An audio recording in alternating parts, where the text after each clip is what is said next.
Halo semuanya, selamat datang kembali. Hari ini, kita akan membahas kisah nyata yang mengejutkan dari seorang wanita yang tanpa disadari berteman dengan salah satu pembunuh berantai paling terkenal dalam sejarah. Ini adalah cerita tentang Anna Rule dan Ted Bundy. Anne Rae Stackhouse, atau yang lebih dikenal dengan nama Anna Rule, adalah seorang penulis kriminal terkenal yang bekerja sebagai penulis lepas dan sukarelawan di Hotline Crisis di Seattle pada awal tahun 1970-an. Di sana, Anne bekerja bersama seorang pria muda yang tampak penuh perhatian dan cerdas bernama Ted Bundy. Mereka sering berbicara dan berbagi cerita pribadi. Ted Bundy adalah pria yang tampak sangat karismatik dan ramah. Dia adalah seorang mahasiswa hukum yang tampak memiliki masa depan cerah. Tidak ada yang bisa menduga bahwa di balik senyum dan pesona tersebut, tersembunyi sisi gelap yang sangat menakutkan. Seiring waktu, sejumlah wanita muda menghilang dan ditemukan tewas di sekitar Seattle dan Utah. Anna mulai merasa ada yang tidak beres, terutama ketika sketsa tersangka yang dicari mulai mirip dengan temannya, Ted Bundy. Namun, Anna tidak bisa membayangkan bahwa Ted, pria yang dia kenal dan percaya, bisa melakukan kejahatan keji tersebut. Bundy ditangkap pada tahun 1975, dan bukti-bukti mulai terkuak. Dia terlibat dalam lebih dari 100 pembunuhan wanita di berbagai tempat. Kejahatannya sangat brutal dan penuh kekejaman, yang membuat banyak orang terkejut dan ketakutan. Selama pengadilan, Anna Rule mengikuti kasus ini dengan cermat. Dia merasa terkejut dan hancur saat mengetahui bahwa teman baiknya adalah seorang pembunuh berantai. Namun, dia memutuskan untuk menulis kisah ini sebagai bentuk dedikasi untuk para korban dan keluarga mereka. Anna Rule menulis buku berjudul The Stranger Beside Me, yang menceritakan kisahnya dan pengalamannya dengan Ted Bundy. Buku ini menjadi salah satu karya kriminal non-fiksi paling terkenal, memberikan wawasan mendalam tentang kejahatan dan bagaimana kejahatan bisa datang dari orang yang paling tidak kita duga.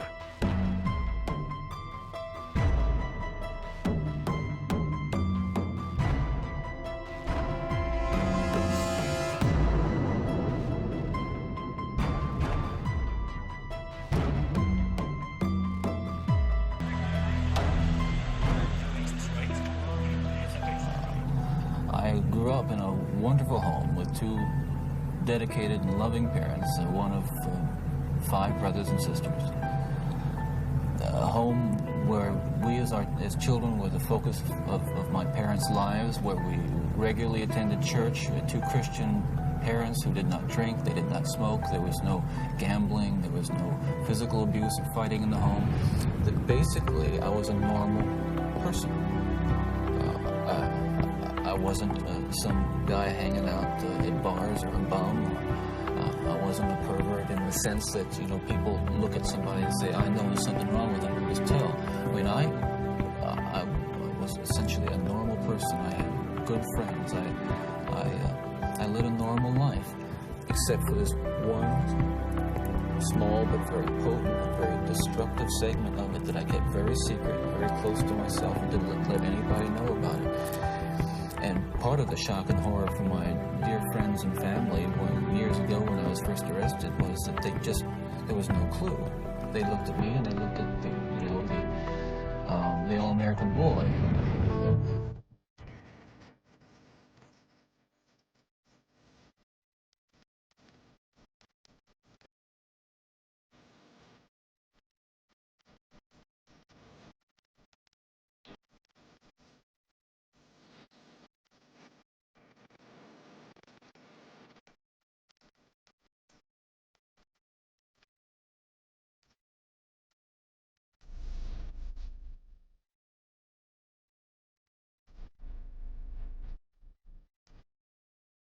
So you reach the point where the pornography only goes so far. You reach that jumping off point where you begin to wonder if maybe actually doing it will give you that which is beyond just reading about it or looking at it. Listen, I'm no social scientist and I haven't done a survey. I mean, I don't pretend that I know what John Q. Citizen thinks about this. But I've lived in prison for a long time now. And I've met a lot of men who were motivated to commit violence just like me. without exception, every one of them was deeply involved in pornography without question, without exception, deeply influenced and consumed by an addiction to pornography. There's no question about it. The FBI's own study on serial homicide shows that the most common interest among serial killers is pornography.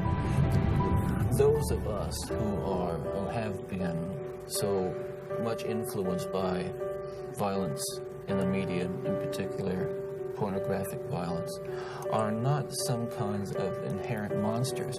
We are your sons and we are your husbands. And we grew up in regular families, and pornography can reach out and snatch a kid out of any house today. He snatched me out of my home. They snatched me out of my home 20, 30 years ago. And as diligent as my parents were, and they were diligent in protecting their children, and as good a Christian home as we had, and we had a wonderful Christian home, there is no protection against the kinds of influences that are loose in the society that tolerates. Kisah Ted Bundy adalah peringatan akan betapa mengerikan dampak dari obsesi dan perilaku yang merusak. Bundy bukan hanya seorang pembunuh berantai, tetapi juga seseorang yang terperosok dalam kegelapan yang dipicu oleh fantasi dan pornografi. Pornografi adalah racun yang merusak jiwa dan pikiran, mengaburkan pandangan terhadap nilai-nilai sejati cinta dan kemanusiaan. Ini bukan hanya tentang melihat gambar atau video, ini tentang bagaimana kebiasaan tersebut dapat mengubah seseorang, mengikis empati, dan merusak hubungan dengan diri sendiri dan orang lain. Jaga mata dan hati Anda dari hal-hal yang tidak membawa kebaikan.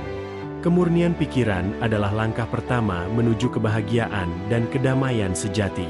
Mari kita belajar dari kisah Bundy dan berusaha untuk menjauhkan diri dari bahaya yang serupa.